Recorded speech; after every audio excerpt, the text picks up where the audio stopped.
ഇന്ന് കേരളത്തിൽ മുഴുവൻ വീടിനകത്തളങ്ങളിൽ, കവലകളിൽ ഏറ്റവും കൂടുതൽ ചർച്ച ചെയ്യപ്പെട്ട് മുന്നോട്ട് പോകുന്ന വേദനയുടെ വികാരത്തിന്റെ ഭാഗമാണ് യൂത്ത് കോൺഗ്രസിന്റെ ചുവന്നൂർ മണ്ഡലം പ്രസിഡന്റായിട്ടുള്ള ഈ മിടുക്കനായിട്ടുള്ള പൊതുപ്രവർത്തകൻ ശ്രീ സുജിത്. അദ്ദേഹം ഒരമ്പലത്തിലെ ശാന്തിക്കാരനാണ്. അമ്പലത്തിലെ ശാന്തിക്കാരൻ എന്ന് പറയുമ്പോ നമുക്ക് എല്ലാവർക്കും അറിയാം, വളരെ നേരത്തെ വിശുദ്ധിയായി കർമ്മത്തിന് നേതൃത്വം കൊടുത്ത്, ഭഗവാന്റെ ഏറ്റവും വലിയ ഈശ്വര കൃപയ്ക്ക് നേതൃത്വം കൊടുത്ത് വിശ്വാസി സമൂഹത്തെ മുഴുവൻ ആശീർവദിക്കാനും അവരുടെ നൊമ്പരങ്ങൾ കേൾക്കാനും ഒക്കെ നേതൃത്വം കൊടുക്കുന്നതായിട്ടുള്ള ഒരു വിശുദ്ധനായ പ്രവർത്തകനാണ് പ്രിയപ്പെട്ട ശ്രീ സുജിത് എന്നുള്ളത്. അദ്ദേഹം യൂത്ത് കോൺഗ്രസിന്റെ ഏറ്റവും മെഡിക്കലായിട്ടുള്ള പൊതുപ്രവർത്തകനാണ്. അദ്ദേഹത്തിന് വേണമെങ്കിൽ ആ ഫോൺ കോൾ വരുമ്പോ പുറത്തു നിന്ന് ഒച്ചയും ബഹളവും കേൾക്കുമ്പോ അദ്ദേഹത്തിന് വേണമെങ്കിൽ അവിടെ തന്നെ ഇരിക്കാം, പുറത്തേക്ക് പോകാതിരിക്കാം. പക്ഷെ അദ്ദേഹം പോയി എന്നുള്ളത് മാത്രമല്ല, ഒരു കോൺഗ്രസ് പ്രവർത്തകന്റെ, യൂത്ത് കോൺഗ്രസ് പ്രവർത്തകന്റെ സാമൂഹ്യ ധർമ്മം എന്താണ് എന്ന് വരച്ചു കാണിക്കുകയായിരുന്നു സുജിത് എന്ന് പറയുന്ന മെഡിക്കലായി പ്രവർത്തകൻ. പോലീസുകാരോട് പറഞ്ഞു, ഇവിടെ അങ്ങനെയുള്ള ഒരു പ്രശ്നങ്ങളുമില്ല, നിങ്ങൾ അങ്ങനെ വേട്ടയാടുന്ന നിരപരാധികളാണ്, ഒരു കാരണവശാലും ചെയ്യരുത് എന്ന് പറഞ്ഞപ്പോഴാണ് അദ്ദേഹത്തെ പിടിച്ച് പോലീസ് ജീപ്പിലേക്കിട്ട് അദ്ദേഹത്തിന്റെ ഷർട്ട് അഴിപ്പിച്ച്, അദ്ദേഹത്തിന്റെ മുണ്ടഴിപ്പിച്ച് പോലീസ് വാഹനത്തിൽ വെച്ച് നികൃഷ്ടമായ രീതിയിൽ മർദ്ദിക്കുവാനും, അത് കഴിഞ്ഞ് പോലീസ് സ്റ്റേഷന്റെ മുമ്പിലേക്ക് എത്തുന്നതിന് മുമ്പ് തന്നെ അതിൽ നിന്ന് വലിച്ചഴച്ച് പുറത്തേക്ക് കൊണ്ടുവന്ന് GD ചാർജുള്ളതായിരിക്കുന്ന പോലീസുകാരൻ വന്ന് ആദ്യത്തെ അടിയടിച്ച് ആ പോലീസ് സ്റ്റേഷനിലേക്ക് കൊണ്ടുപോയി ഭീകരമായി ശ്രീ സുജിത്തിനെ മർദ്ദിക്കുന്നത്. ഞാൻ ചോദിക്കുന്നു, ബഹുമാനായ പ്രസിഡന്റിനോട് ചോദിച്ചു, എന്താണ് police? Polite, obedient, loyal, intelligence, courage and efficiency എന്ന് പറയുന്ന പോലീസ് സംവിധാനം. ആ പോലീസിന്റെ ഏറ്റവും വലിയ ധർമ്മം, ഉത്തരവാദിത്വം മനുഷ്യന്റെ ജീവനും സ്വത്തിനും സംരക്ഷണം കൊടുക്കുക എന്നുള്ളതാണ്. ആ സ്വത്തിനും ജീവനും സംരക്ഷണം കൊടുക്കേണ്ട പോലീസ് പിണറായി വിജയൻ എന്ന് പറയുന്ന മുഖ്യമന്ത്രിയുടെ കയ്യിലെത്തിയപ്പോ ഇന്ന് എവിടെ എത്തി എന്ന് ചോദിച്ചാൽ, സ്വത്തിനും ജീവനും സംരക്ഷണം കൊടുക്കേണ്ടവർ മനുഷ്യ കബന്ധങ്ങളെ സൃഷ്ടിക്കാനുള്ള പ്രവർത്തനങ്ങൾക്ക് നേതൃത്വം കൊടുക്കുന്ന കശ്മലന്മാരും ഗുണ്ടകളുമായി മാറുന്നു എന്നുള്ളതാണ് ഏറ്റവും പ്രധാനപ്പെട്ട കാര്യം. ഇതിന് നേതൃത്വം കൊടുത്ത പോലീസ് ഉദ്യോഗസ്ഥന്മാർ, ഞാൻ അവരുടെ വിശദാംശങ്ങളിലേക്കൊന്നും കടന്നു പോകുന്നില്ല. SI Rahman, son of Ibrahim, Nechikattil house, Malappuram. ഞാൻ ഒരു പേര്, ഞാൻ ബോധപൂർവ്വം സ്ഥലത്തിന്റെ പേര് ബോധപൂർവ്വം വിട്ടതാണ്. ഈ ന്യൂമാന്റെ കൂടെ ആ പേര് ഉച്ചരിച്ചാൽ ഞാൻ കേരള പൊതുസമൂഹത്തിന് വരെ നാണക്കേടാവും. കാരണം അത്രയും പ്രാധാന്യമുള്ള രാഷ്ട്രീയ പാരമ്പര്യവും ധാർമ്മിക പാരമ്പര്യവും ആത്മീയ പാരമ്പര്യവുമുള്ള ആ നാടിന്റെ തീരാ കളങ്കമാണ് ഈ ചെറ്റയായ റുഹ്മാൻ എന്ന് വളരെ ഉത്തരവാദിത്വത്തോടു കൂടി സൂചിപ്പിക്കാൻ ആഗ്രഹിക്കുന്നു. ശശിധരൻ, ചീറത്ത് ഹൗസ്, കുട്ടൂർ, തൃശൂർ. സജീവൻ, കല്ലന്നൂർ ഹൗസ്, മടക്കത്തറ, തൃശൂർ. സന്ദീപ്, മീനതേൽ, വടക്കേതിൽ, ചാവറ, കൊല്ലം. ഇത് മാത്രമല്ല, ഇത് പുറത്തു വന്നവരാ. ജില്ലാ കോൺഗ്രസ് കമ്മിറ്റിയുടെ പ്രസിഡന്റ് എന്നോട് സൂചിപ്പിക്കുകയായിരുന്നു, പഴയന്നൂർ വില്ലേജ് ഓഫീസിൽ ഒരു വില്ലേജ് എക്സ്റ്റൻഷൻ ഓഫീസറുണ്ട്, ഷുഹൈർ. ആ ഷുഹൈറാണ് ഈ ചെറുപ്പക്കാരനെ പോലീസ് സ്റ്റേഷന്റെ താഴെ നിലയിൽ നിന്ന് മേലെ നിലയിലേക്ക് കൊണ്ടുപോയി അവനെ അവിടെ ഇരുത്തി അവന്റെ കാൽപാദത്തിന്റെ താഴെ 15 അടി ഒരുമിച്ചടിച്ച്, അത് കഴിഞ്ഞ് അവനോട് അവിടെ എഴുന്നേറ്റ് നിൽക്കാൻ പറഞ്ഞ്, ചാടാൻ പറഞ്ഞ് വീണ്ടും ഇരുത്തി 15 അടി വീണ്ടും അടിച്ച് വീണ്ടും ചാടാൻ പറഞ്ഞ് 3 തവണ ആവർത്തിച്ചതിന് ശേഷം വെള്ളമൊഴിച്ച വെള്ളത്തിൽ ചാടാൻ നേതൃത്വം കൊടുത്തതായ ഈ 4 കശ്മലന്മാരുടെ കൂടെ പ്രവർത്തിച്ചതായ ഷുഹൈർ എന്ന് പറയുന്ന ഒരു വില്ലേജ് എക്സ്റ്റൻഷൻ ഓഫീസർ പഴയന്നൂർ പഞ്ചായത്തിലുണ്ട്. ഞങ്ങൾ ഒരു കാര്യം പറയാ, ഇവരാരും സർവീസിലുണ്ടാകില്ല എന്ന് ബഹുമാന്യനായ കേരള പ്രദേശ് കോൺഗ്രസ് കമ്മിറ്റി പ്രസിഡന്റോട് സൂചിപ്പിച്ചു. അടിവരയിട്ടുകൊണ്ട് പറയുന്നു, സുജിത്ത് ഇതൊരു സാമ്പിൾ ഡോസാണ്. സുജിത്ത് അയക്കണ കേരളത്തിലെ കോൺഗ്രസ് കോൺഗ്രസ് പ്രവർത്തകന്മാർക്കെതിരെ, കേരളത്തിലെ പൊതുസമൂഹത്തിനെതിരെ, കേരളത്തിലെ സാധാരണക്കാർക്കെതിരെ പോലീസ് പ്രയോഗിക്കുന്ന ഇത്തരം നികൃഷ്ടവും ഇത്തരം നിയമവിരുദ്ധവുമായ പ്രവർത്തനത്തിന് നേതൃത്വം കൊടുക്കുന്ന പിണറായിയുടെ ക്രിമിനൽ സംഘത്തെ പിടിച്ചു നിർത്താനുള്ള ഏറ്റവും വലിയ വജ്രായുധമാണ് സുജിത്. ആ ധർമ്മം കോൺഗ്രസ് പ്രവർത്തകർ കേരളത്തിൽ നിർവഹിച്ചിരിക്കുമെന്ന് ഉത്തരവാദിത്തത്തോടുകൂടി സൂചിപ്പിക്കാൻ ആഗ്രഹിക്കുന്നു. ഞാൻ ചോദിക്കട്ടെ, ബഹുമാനപ്പെട്ട മുഖ്യമന്ത്രിയോട് ചോദിക്കുന്നു, എന്തുകൊണ്ടാണ് ബഹുമാനപ്പെട്ട മുഖ്യമന്ത്രി അങ്ങ് ഈ ക്രിമിനൽ പ്രവർത്തനത്തിന് നേതൃത്വം കൊടുത്ത ആളുകളെ സസ്പെൻഡ് ചെയ്യപ്പെട്ട സർവീസിൽ നിന്നും പുറത്താക്കാതിരുന്നത്, ടെർമിനേറ്റ് ചെയ്യാതിരുന്നത്? ആദ്യം നിങ്ങൾ ട്രാൻസ്ഫർ ചെയ്തു, ഇൻക്രിമെന്റ് കട്ട് ചെയ്തു, ഒരു നിരപരാധിയെ പിടിച്ച് അറസ്റ്റ് ചെയ്ത് അദ്ദേഹത്തിനെതിരെ ജാമ്യമില്ലാത്തതായിരിക്കുന്ന വകുപ്പുകൾ ചുമത്തി, ഔദ്യോഗിക കൃത്യനിർവഹണം തടസ്സപ്പെടുത്തി, പോലീസുകാരെ ആക്രമിച്ചു. ജീവിതത്തിൽ ഇതുവരെ മദ്യം തൊടാത്ത, മദ്യപിക്കാത്തതായ, ഒരു ശാന്തിക്കാരനായ, രുദ്രാക്ഷം ധരിച്ചതായ ഒരു പ്രിയപ്പെട്ട സുജിത്തിനെ അകാരണമായി തടവിലാക്കാൻ, ജയിലിലടയ്ക്കാൻ അങ്ങയുടെ ചാവക്കാട് മജിസ്ട്രേറ്റിന്റെ മുമ്പിലേക്ക് കൊണ്ടുപോയി നിർദാക്ഷിണ്യം മർദ്ദിച്ചതായിരിക്കുന്ന പോലീസുകാരെ ടെർമിനേറ്റ് ചെയ്യാതെ അങ്ങ് എന്തുകൊണ്ടാണ് സംരക്ഷിച്ച്? അദ്ദേഹത്തിന്റെ രുദ്രാക്ഷം വലിച്ചു പൊട്ടിച്ചു പോലീസുകാരൻ.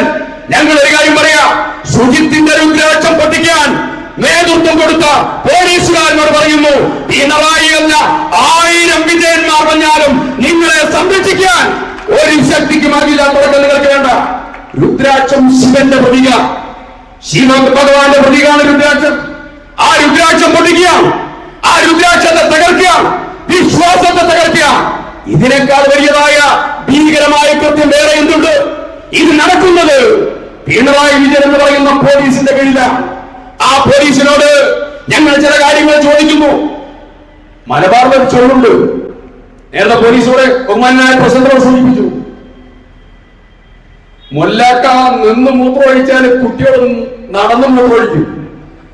പിണറായി വിജയൻ ജീവൻ രക്ഷാ ദൗത്യം ക്രിമിനൽ പ്രവർത്തനത്തിന് നേതൃത്വം കൊടുത്ത ആളുകളെ പറ്റി പറഞ്ഞത്, ജീവൻ രക്ഷാ ദൗത്യം തന്റെ പോലീസുകാരെ എന്ത് തമ്മാടിത്വം കാണിച്ചാൽ, എന്ത് ക്രിമിനൽ പ്രവർത്തനം കാണിച്ചാൽ സംരക്ഷിക്കാൻ ഒരു ഉടയ തമ്പുരാൻ പിണറായി ഉണ്ട് എന്നുള്ള ഏറ്റവും വലിയ അഹങ്കാരമാണ് ഈ ക്രിമിനലുകൾക്കുള്ള ആത്മവിശ്വാസം.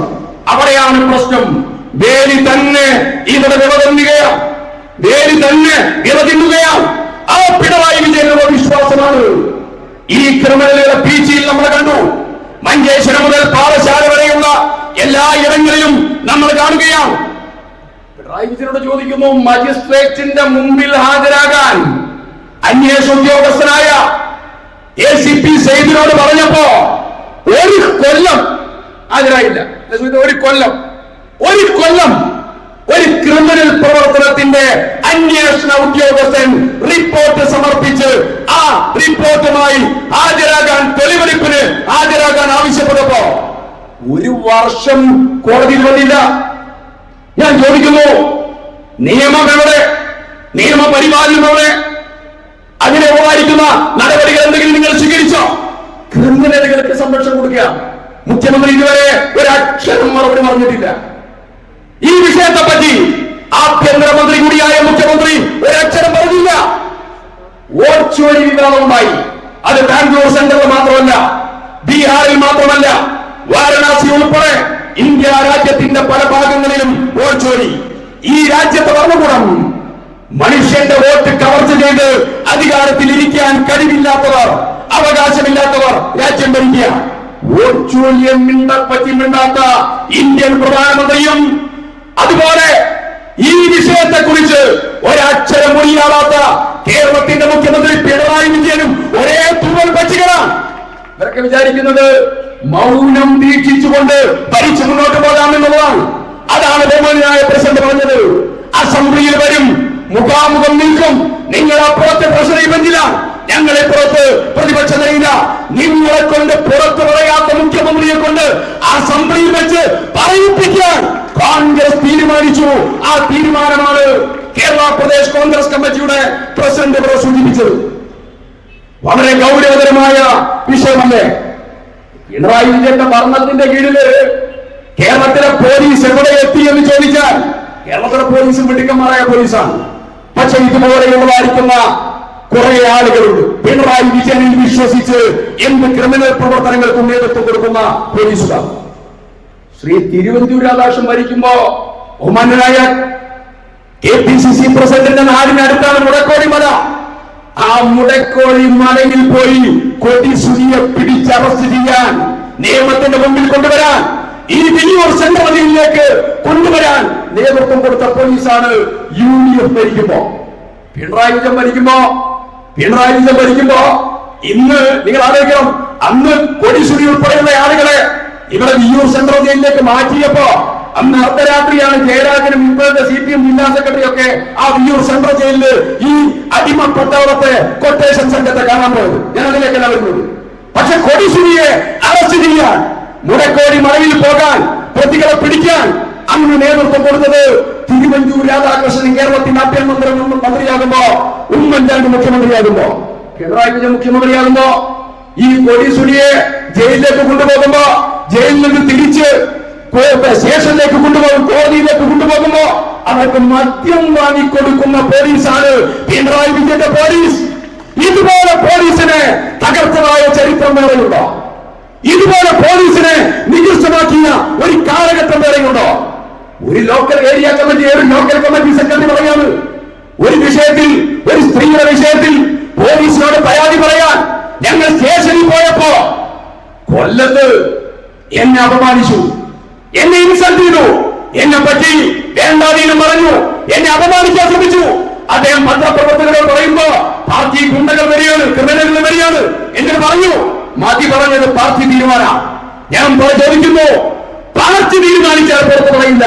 അവസാനം ലോക്കൽ കമ്മിറ്റി സെക്രട്ടറിക്കുണ്ടായ അപമാനം ലോക്കൽ കമ്മിറ്റി സെക്രട്ടറിക്ക് പറയേണ്ടി വന്നു. അതാണ് കേരളത്തിലെ പോലീസ്. കമ്മ്യൂണിസ്റ്റ് പ്രവർത്തകന്മാർക്ക് രക്ഷയില്ല.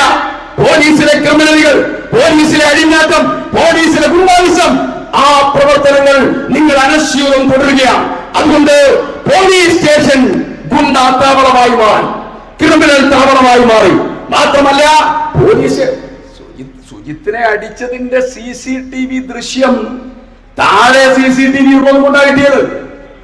അതേസമയത്ത് മേലെ വെച്ച് ചൂണ്ടുകൊണ്ട് വടികൊണ്ട് 15 അടി ആ കാൽപാദത്തിന്റെ ചോര അടിച്ചപ്പോ അവിടെ CCTV ഇല്ല, അവിടെ CCTV ഇല്ല. പിണറായി വിജയൻ ഭരിക്കുമ്പോ കേരളത്തിലെ ബാത്റൂമും അതുപോലെ ടോയ്ലറ്റിൽ വരെ CCTV വെക്കേണ്ട അവസ്ഥയാണ് കേരളത്തിലെ പോലീസ് സ്റ്റേഷനിൽ. എന്നിട്ട് അതിന്റെ മേലെ നടപടിയുണ്ടോ? നടപടിയില്ല എന്നത് മാത്രമല്ല, കുറ്റവാളികളെ സംരക്ഷിക്കാനുള്ള ശ്രമം. അതുകൊണ്ട് ഞങ്ങൾ പറയുന്നു, വർഗീസ് ചേട്ടനെ പോലെയുള്ള ആളുകൾ കേരളത്തിലെ കോൺഗ്രസിന്റെ മുഖമുദ്രയാണ്. KPCC പ്രസിഡന്റ് ഒരു വലിയ ദൗത്യം ഇവിടെ നിർവഹിച്ചു. കോൺഗ്രസ് പ്രവർത്തകന്മാർ ഒറ്റക്കെട്ടായി സംരക്ഷണത്തിന്റെ കവചം എവിടെ തീർക്കണോ അത് തീർക്കും. അതിന് നേതൃത്വം കൊടുക്കുന്നവരെ പാർട്ടി ചേർത്ത് നിർത്തും. ആ ചേർത്ത് നിർത്തലാണ് കേരള പ്രദേശ് കോൺഗ്രസ് കമ്മിറ്റി പ്രസിഡന്റിന്റെ ഏറ്റവും വലിയ പ്രഖ്യാപനം. ശ്രീ വർഗീസിനെ ജില്ലാ കോൺഗ്രസ് കമ്മിറ്റിയുടെ നിർവാഹക സമിതി അംഗത്തിലേക്ക് ഈ സ്ഥാനക്കയറ്റം നൽകിയത്. മാത്രമല്ല അത് കേരളത്തിലുള്ള മെസ്സേജാണ്, ടെർമിനേറ്റ് ചെയ്യാത്തതായ മുഖ്യമന്ത്രിക്കുള്ള മെസ്സേജ്. ഞങ്ങൾ ഈ ദൗത്യം അവസാനിപ്പിക്കില്ല. അപ്പുറത്ത് നിൽക്കുന്ന കാക്കിയെടുത്ത പോലീസുകാരോട് പറയുന്നു, മര്യാദയ്ക്ക് നിന്നില്ലെങ്കിൽ കോൺഗ്രസ് പ്രവർത്തകന്മാരുടെ മേലെ കുതിര കയറാൻ പിണറായി വിജയനെ കണ്ട് കുതിര കയറാനാണ് വ്യാമോഹമെങ്കിൽ പിണറായി ഒന്നും ഉണ്ടാകില്ല സംരക്ഷിക്കാൻ. 2026 ആ ദിവസം ഒന്ന് പുലർന്നാൽ നടപടി എടുത്തിരിക്കും. ആദ്യത്തെ ക്യാബിനറ്റ് നോട്ട് എക്സിക്യൂട്ടീവ് ഓർഡർ അതായിരിക്കുമെന്ന് KPCC പ്രസിഡന്റാണ് ഇവിടെ വെച്ചുകൊണ്ട് പ്രഖ്യാപിച്ചത്. അതുകൊണ്ട് ശ്രീ സുജിത്തിനെ സംരക്ഷിക്കാൻ, അദ്ദേഹത്തിന്റെ രുദ്രാക്ഷത്തെ സംരക്ഷിക്കാൻ, അദ്ദേഹത്തിന്റെ ശാന്തിപഥത്തെ സംരക്ഷിക്കാൻ, അദ്ദേഹത്തിന്റെ പൊതുപ്രവർത്തനത്തെ സംരക്ഷിക്കാൻ കോൺഗ്രസ് ഇറങ്ങിത്തിരിച്ചിരിക്കുന്ന ഈ വലിയ പോരാട്ടം കേരളം മുഴുവൻ ആളിപ്പടരുമ്പോ അതിൽ പിടിച്ചു നിൽക്കാൻ പിണറായി എന്ന് പറയുന്ന ക്രിമിനലുകളെ താങ്ങുന്ന മുഖ്യമന്ത്രിക്ക് സാധ്യമല്ലാതെയാകും എന്നുകൂടെ സൂചിപ്പിച്ചുകൊണ്ട് അവസാനിപ്പിക്കുന്നു.